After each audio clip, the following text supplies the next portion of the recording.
विश्व आदिवासी दिवस के विशेष कार्यक्रम के तहत आज हम लोग विश्व आदिवासी दिवस का उद्देश्य और महत्व विषय पर बात करने के लिए स्टूडियो में उपस्थित हैं। सबसे पहले सभी दर्शकों का जोहार, नमस्कार। मैं जिंदर सिंह मुंडा। आज हमारे साथ विशेषज्ञ के रूप में दो अतिथि हमारे बीच बातचीत के लिए, चर्चा के लिए उपस्थित हैं। डॉक्टर सत्यनारायण मुंडा, जोहार, नमस्कार, जो पूर्व कुलपति डॉक्टर श्यामा प्रसाद मुखर्जी विश्वविद्यालय रांची रह चुके हैं, और साथ में श्री सोमा सिंह मुंडा, पूर्व उप निदेशक TRI मोराबादी।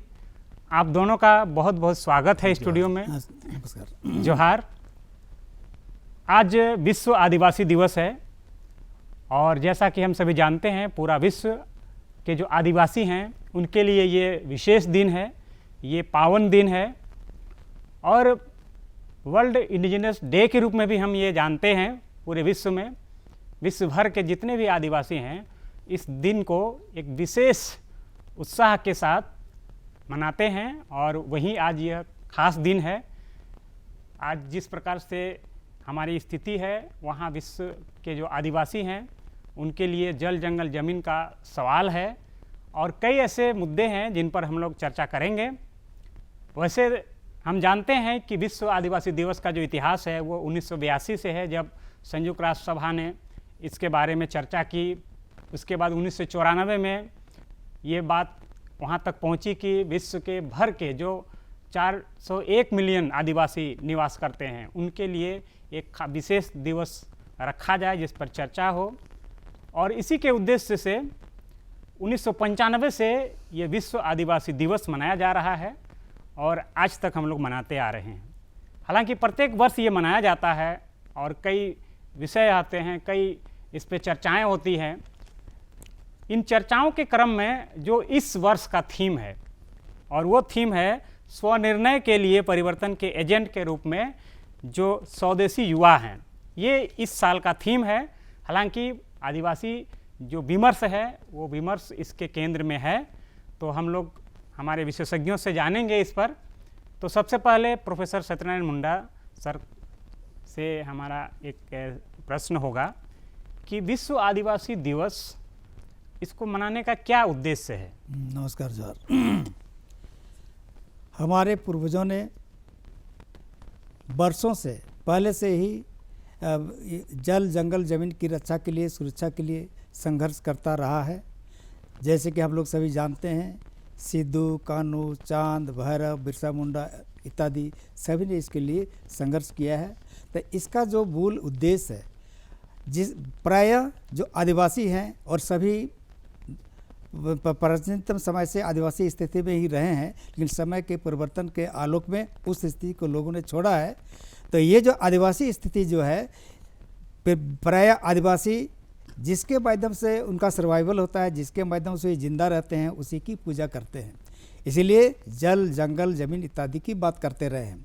और जो उसका रस्म रिवाज वगैरह, या तो उनका संस्कृति समाज भी उसी ढंग का है। जैसे ये जो आदिवासी हैं उस पर कम्युनिटी फीलिंग की भावना है। यही कारण है कि वो ये कहते हैं, मौत ते मसत वो कामे उदमा, मौत ते मसत वो जमनुआ, मौत ते मसत वो जोर जपगरा, मौत ते मसत आयर ते वो रकाबा। अर्थात हम एक साथ उठें, बैठें, खाएं पिए आगे बढ़ें और देश को आगे बढ़ाएं। इस तरह का कंसेप्ट पूर्वजों से ही रहा है। ये कम्युनिटी फीलिंग का भाव है। और पूरी दुनिया के लोग सभी पहले आदिवासी स्थिति में थे, लेकिन समय के परिवर्तन के आलोक में हम धीरे धीरे सेल्फिश होते गए हैं। तो अभी ये जो आदिवासी दिवस जो है, फिर से ये आदिवासी का जो कॉन्सेप्ट है, आदिवासी का जो फिलोसफी, आदिवासी का सोच है, उसको कैसे जिंदा रह सकता है, जिंदा रख सकते हैं, और कैसे सभी लोगों का सर्वाइवल हो सकता है, ये इससे संबंधित है। जी सर, बहुत अच्छा आपने जवाब दिया कि जो सर्वाइवल है, कैसे हम लोग जीवित रह सकते हैं, कैसे जो हमारा जीवन है वो बेहतर हो, यह एक जो है उद्देश्य है। और यह सिर्फ आदिवासी समाज के लिए नहीं, बल्कि पूरे मानव और प्राणियों के लिए भी ये एक बहुत बड़ा जो है संदेश है आदिवासियों ने जो दिया है अपने जीवन संदर्भ में, अपने खान पान में, अपने रहन सहन में।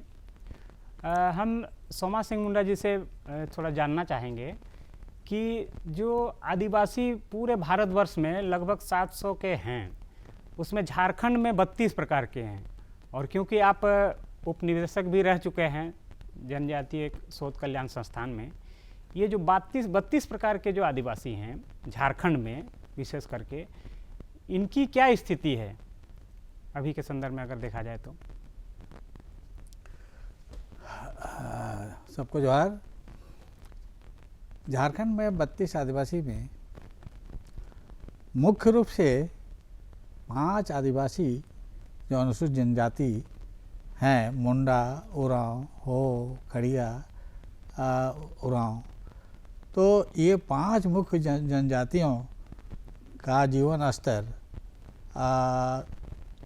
थोड़ा माने आगे बढ़ने की जो इच्छा है, नेतृत्व है, वो कर रहे हैं। उसके बाद जो और छोटे छोटे आदिवासियां हैं, बिरहोर है, असूर है, पिरजिया है, ऐसे छोटे छोटे आदिवासियों अभी भी बहुत पीछे हैं, जो दुनिया के दौड़ में वो आगे नहीं आ पा रहे हैं। उनको आगे उत्साहित करने की ज़रूरत है, उनका विशेष ध्यान देना चाहिए और उनको भी मुख्य धारा में जोड़ने के लिए विशेष प्रोग्राम होना चाहिए और सरकार ध्यान दे भी रही है। और अभी जिस लेवल तक मुख्य आदिवासी जो हैं, मुंडा, उरांव, संताल, हो, खड़िया, अभी भी उस स्टेज में पहुंचने के लिए अभी थोड़ा पीछे ही हैं। उसको आगे और भी सुविधा सरकार तरफ से मिलना चाहिए ताकि वह विश्व भर में उनका आइडेंटिटी बने। जिस तरह से हमारे पूर्वज जैसे विश्व भगवान, ये सब सिद्धू कान्हू, ये सब आज के दिन में वो नेशनल हीरो बन गए हैं। उस तरह से हमें भी और भी आगे आना चाहिए और महानायक के रूप में हमारा नेतृत्व होना चाहिए। तो अभी खान पान, रहन सहन, ये सब में भी लोग आगे बढ़ रहे हैं, थोड़ा ढंग से रहने का प्रयास कर रहे हैं, लेकिन ग्रामीण क्षेत्र में अभी भी बहुत जगह ऐसा गांव है जो आज भी उसी पगडंडी में हैं जो पहले हैं। जबकि मेन गांव सब में अभी सड़कें बन गई हैं, लेकिन अभी भी जंगल जो फॉरेस्ट विलेज है उस सब में अभी पगडंडी में ही लोग चल रहे हैं। उसको भी आगे विकसित करने की ज़रूरत है। बिल्कुल, आपका जो कहना था कि सर्वांगीण रूप में अभी भी विकास नहीं हुआ है। अभी भी कुछ समुदाय अगर आगे बढ़े हैं, मुंडा, संथाल हो, अगर उनकी भाषा संस्कृति के बारे में हम लोग बात कर रहे हैं, लेकिन कुछ ऐसे भी आदिवासी हैं, असूर, बिरजिया हैं, जिनके बारे में, मालतो हैं, बिरहोर हैं, जो अभी भी 100 साल पीछे हैं, ये हम कह सकते हैं जी। और हम ये खुश नहीं हो सकते हैं कि द्रौपदी मुर्मू सर्वोच्च पद पर हैं, एक संथाल आदिवासी।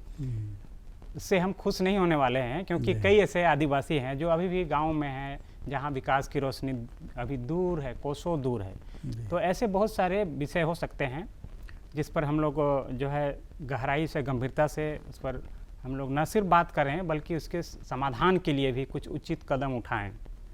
सत्यनारायण मुंडा सर, क्योंकि आप पूर्व कुलपति भी रहे हैं और मूल रूप से तो आप मानव शास्त्री रहे हैं और मानव शास्त्र के आप जो है विद्वान रहे हैं और कई देशों की भी आपने यात्रा की है।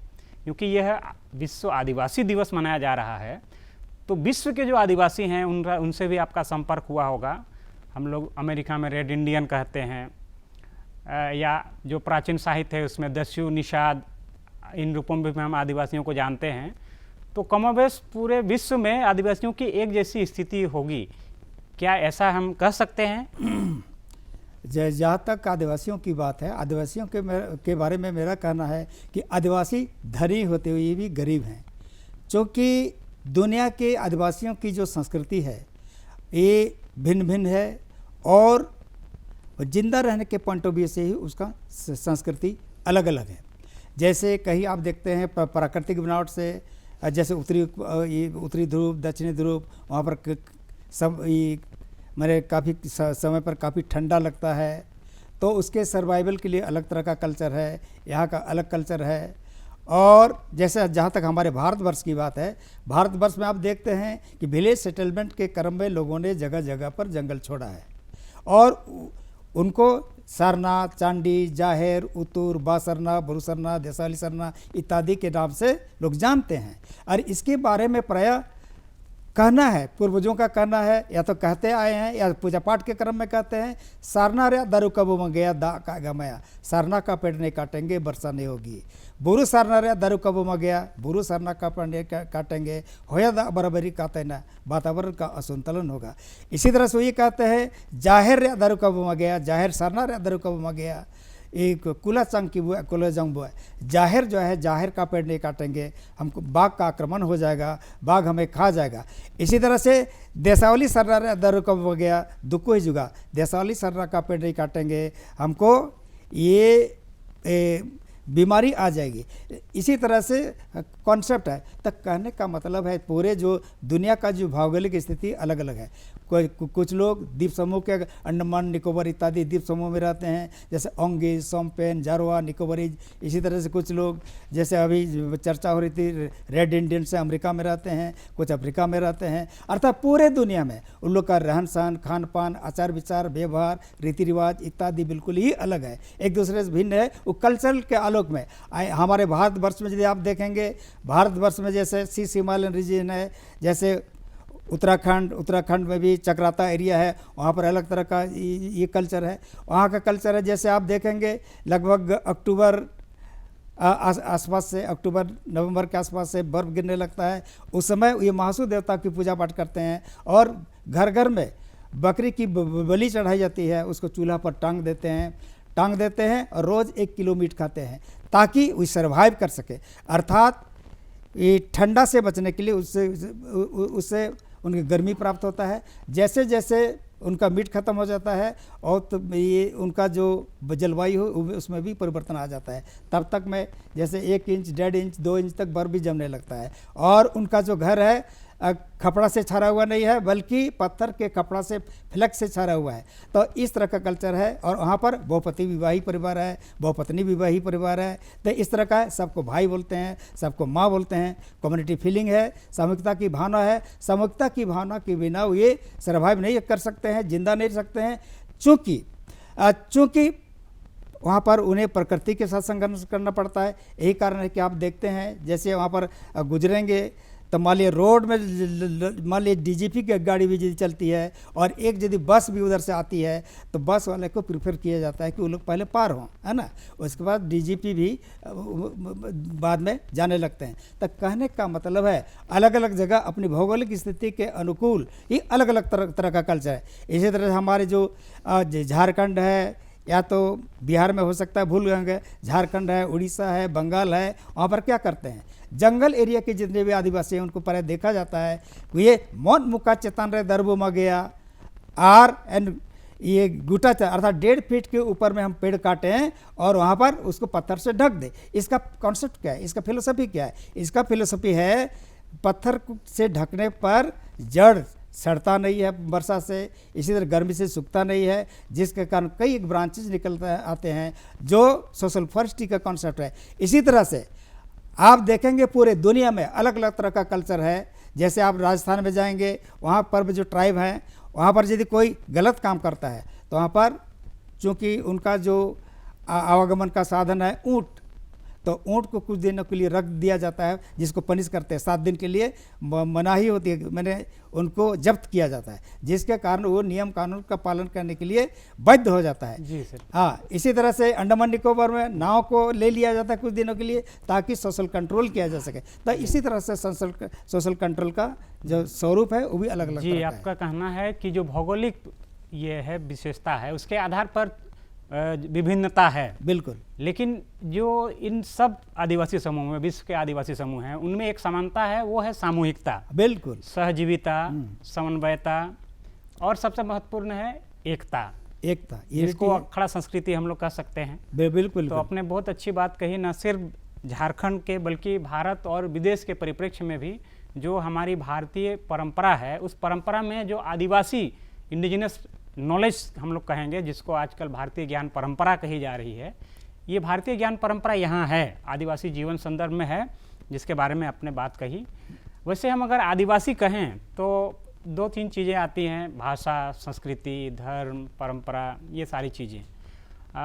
सोमा सिंह मुंडा सर, क्योंकि आप उपनिदेशक भी रहे हैं और भारत सरकार के अंतर्गत एक अच्छी संस्था है, इस संस्था का काम है सर्वे करना और जो कमी है इसको सरकार तक और उसका समाधान के लिए।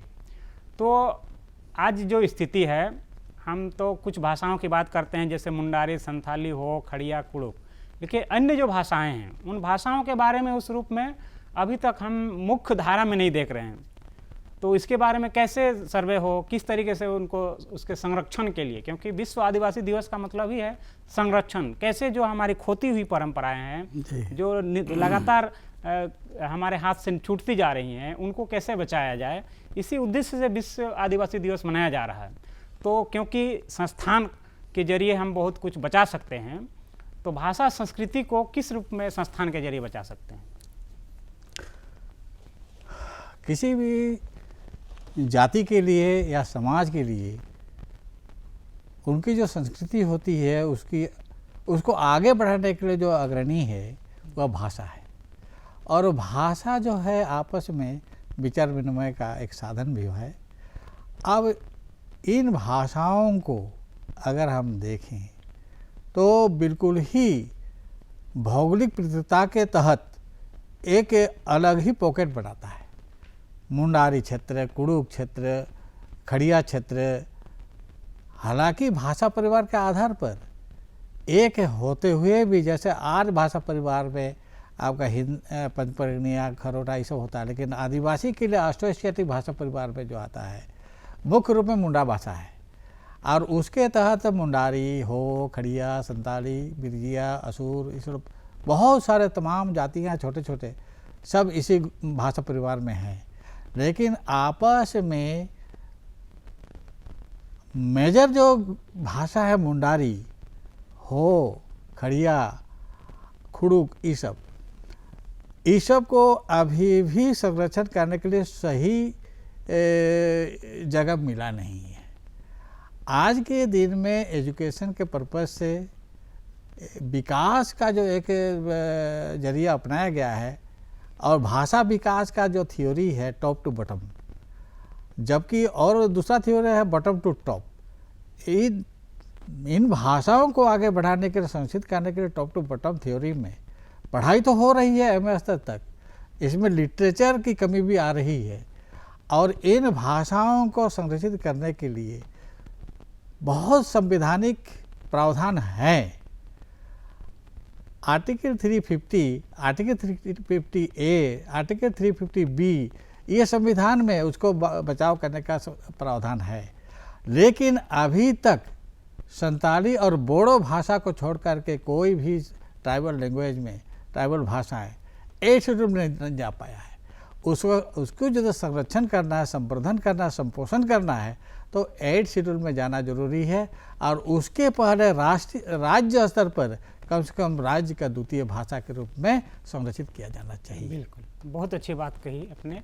8वीं अनुसूची में जब तक इन भाषाओं को महत्व नहीं मिलेगा भारतीय भाषा के रूप में, तब तक इन भाषाओं को उस रूप में हम लोग ना तो बोलचाल में और ना ही रोजगार के रूप में हम उस भाषा का प्रयोग उस ढंग से कर सकते हैं, क्योंकि भाषाएं बचेंगी तभी संस्कृति को हम बचा सकते हैं।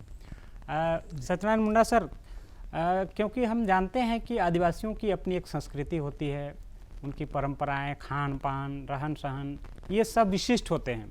और आज हम देख रहे हैं कि 5 स्टार होटल में ट्राइब फूड्स के नाम से परोसा जा रहा है कि ये गरिष्ठ होते हैं, ये ज़्यादा मजबूत होते हैं। जैसे आजकल पुटका ये सब आ रहा है, जिसको हम लोग ट्राइबल फूड के नाम से जानते हैं।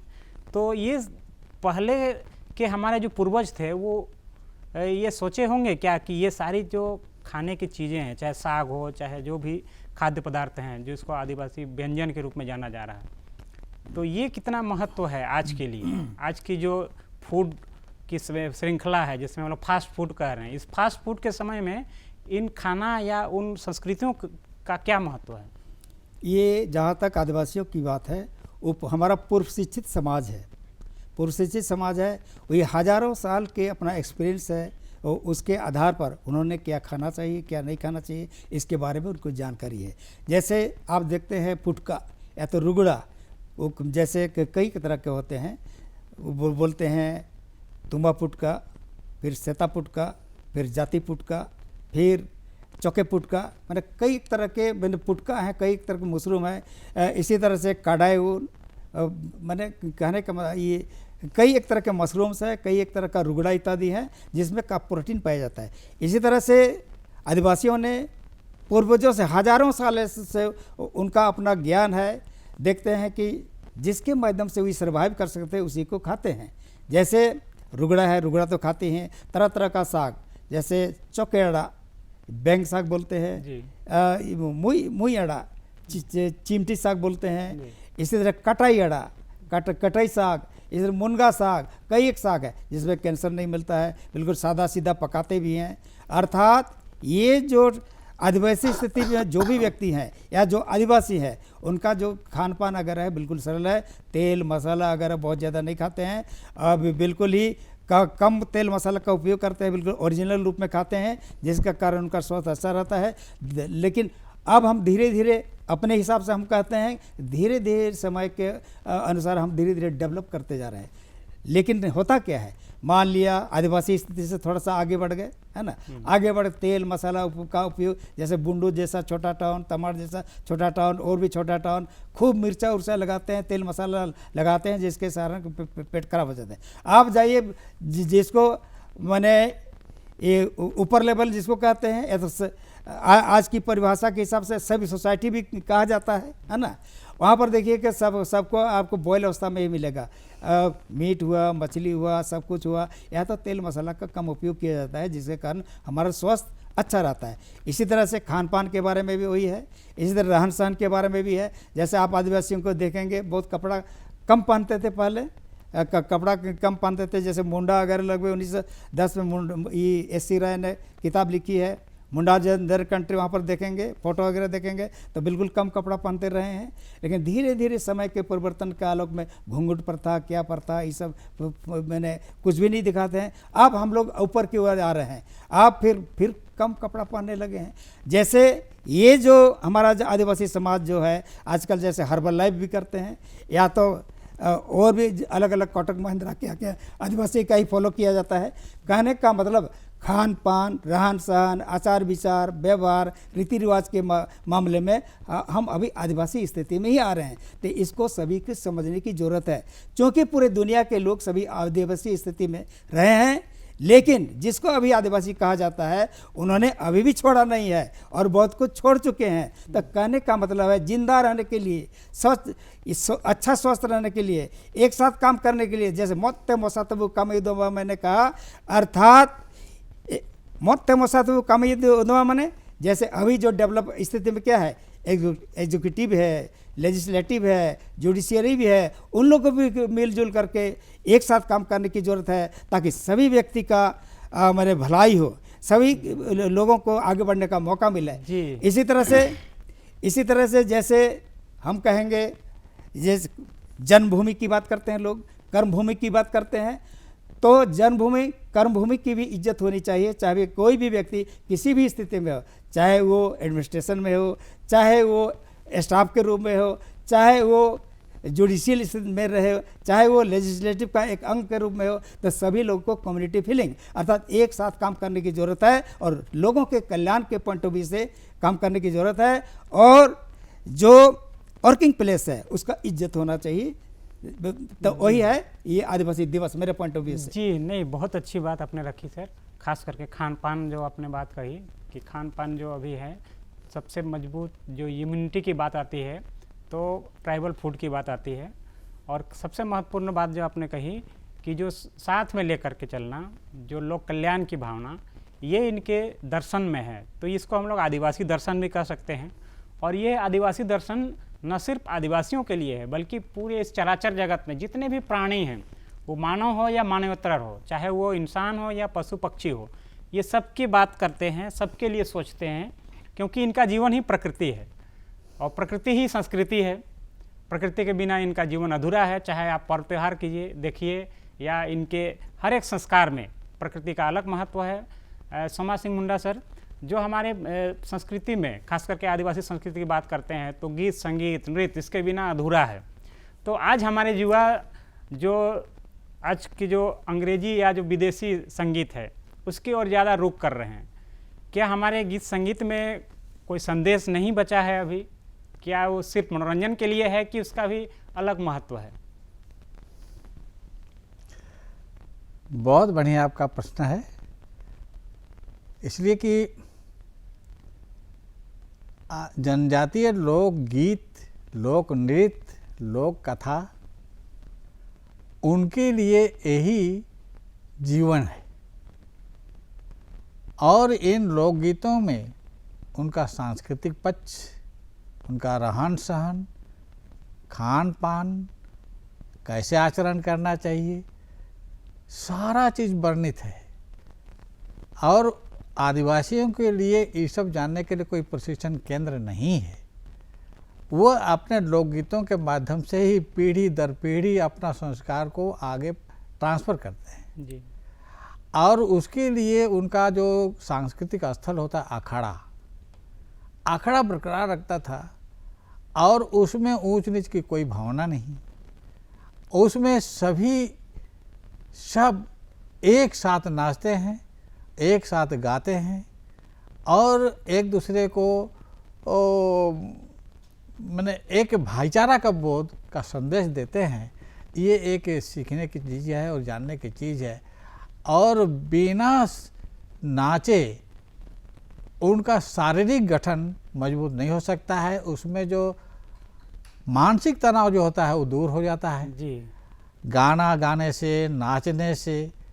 और जितने भी उनके जीवन में जो तनाव होता है जी। वह पल भर में मुक्त हो कहने जाता का है। मतलब है मानसिक और शारीरिक ये दोनों अभ्यास के रूप में भी हम देख सकते हैं जी। इसीलिए सेन के सुसुन काजी के दुरांग भी एक कहावत है। बिल्कुल। तो हर एक जीवन के जो अलग संदर्भ हैं, हर संदर्भ में ये गाते भी नाचते भी हैं और इनका कर्म ही जीवन है।